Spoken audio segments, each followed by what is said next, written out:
All right, so this normally would be a knitting chat, but the yarn I ran out of is out of stock and being discontinued, so I need to figure out what to do with my sweater instead of scrapping it. Anyway, so the first semester here at HBS was extremely hectic. You can watch my recap video here, and I could have handled it better had I done a few extra things. So, to make sure no one else has to stumble blindly into the first semester at any MBA program, here are my top tips for getting the most out of your first semester of business school.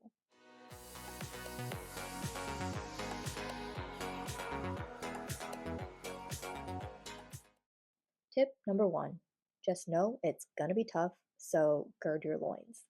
The first semester is the toughest because the learning curve on all fronts is so steep. That said, tip two, come in with priorities. I heard in some panel that you can only choose two out of the four things to focus on. Yes, now it's more than the three of sleep, social, and study. The four are scholarship, so basically academics, relationships, so basically friends and outings, leadership, and entrepreneurship. Pick two to be great at, one to be average at, and one to be less than average if you want a schedule packed to the brim. But if you want to live a good life, pick one to be amazing at, two to be somewhat average at, and forget one of them altogether, and you'll be Gucci. Notice that career and sleep are not included in one of the four. That's because those are required and a given. Don't expect career stuff to take too much time in the first semester unless you're gunning for consulting or investment banking, but definitely start doing some soul searching and some networking. My priorities were to make diverse friends, learn lots, because literally every subject was new to my engineering brain, only lead something if I'm truly interested in learning more, and don't worry about building anything, because I'm too risk adverse and I wouldn't do it without a co founder. All I can say is that I'm doing my best at making friends. I decided to be the CMO of one of the club's conferences, and I'm trying to expand my skill set beyond engineering. The next tip is arguably the hardest. So, number three, don't get distracted. There is so much stuff going on here, and if you follow every shiny little thing, you'll wind up somewhere you don't even recognize. This, of course, applies to career, but even more so, friends and club commitments. Every leadership position will look good on your resume. Do you have to do all of them? No, you don't. And as for making friends, the best advice I can give you is to think about how you want to be remembered. Your reputation, if it's memorable, which may or may not be a good thing, travels faster than you can to everybody else's ears. Think about who you want to be and be that person.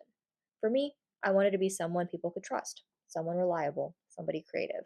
And there were a few instances when someone said something that made me feel like I was doing that right.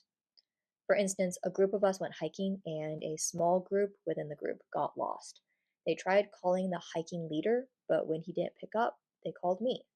When they rejoined the group, one of them said that they were just thinking about who in the larger group would be on top of it and actually respond. That comment made me feel very happy inside. And other times when other section mates who I barely had a handful of conversations with needed help with Tom, they felt like they could just DM me and ask me to explain it to them, even if it was the day before the final. They knew that I would respond and help them out. However, on the flip side, there are definitely people here who want another shot at high school, who want to rewrite their story when they are the popular one, and this causes so much drama. Just let them do it, don't suck up to them, and don't retaliate. Instead, have the perspective that all of this won't matter in 2 years, but how you and others remember them does matter beyond the 2 years you are here. So, in summary, the most important thing that you can do is to protect your reputation. So, I guess that technically means that's tip 3.5. And the only person who can protect it is you. Everyone else is actively judging, and you do not want your name to come up at anybody's small group dinner conversation. Tip number four, leave the HBS bubble once in a while, either mentally, emotionally, or actually physically. Connect with friends back home and realize that HBS is not real life. Health problems still continue, people still have job drama. Try to put the business school experience in perspective. It's special, but it's not sacred. It's so easy to get trapped at HBS comparing your progress to everybody else who is also at the top of their game.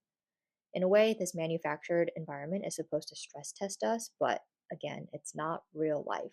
So it's not worth it to get tangled up in the mental and emotional distress for too long. So, for example, I did this by sending my friends back home Christmas gifts and planning dates outside of the HBS area. I've also never lived in New England before, so I took this chance to try skiing and to visit New York. So many new things are accessible from here, and there's no reason not to thoroughly explore. Tip number 5: everything except for classes at HBS is optional. We've all heard the advice to practice saying no, but I want to challenge everyone to reframe that perspective. At a baseline, everything is a no. The default answer is a no. You choose what you say yes to and what to let into your life and your schedule. Remember tip 3 to not get distracted? Well, this means that you don't have to join every club or make all the friends or go to all the office hours or meet all the professors. Just think about which events align to your goals and only go after those. Think about which feelings are worth your energy and channel those. The experience is already extremely overwhelming as it is, and the best thing to do is to stay organized and remember why you're here. For me, that looked like turning down any lunch commitments because I wanted to have lunch at home with my husband. If I did not make the effort to have lunch with him, I literally would not see him all day. I also said no to a lot of late parties because I wanted to sleep, so my performance the next day would not suffer.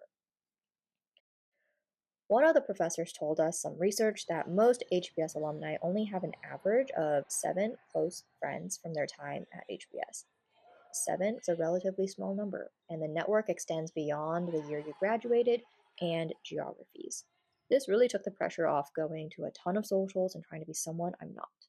Oh, some other advice I got was that it doesn't make sense for you to spend your money or your time or your energy on things or experiences that you don't want to go to. Because if you go, the people there will be the type of people who do enjoy that particular activity, and you won't enjoy the same things as them anyway. So it's just best to do the things that you love, to meet people you'll actually like, and not waste your time, money, and energy. And the last tip, maybe tip 5.5, is that when you're having fun, pause and soak it in. In a few years, this moment will be the good old days. So that's it. Those were the 5 ish things I wish I did better this year. Please consider liking and subscribing if you thought these tips were helpful. Until next time, bye guys.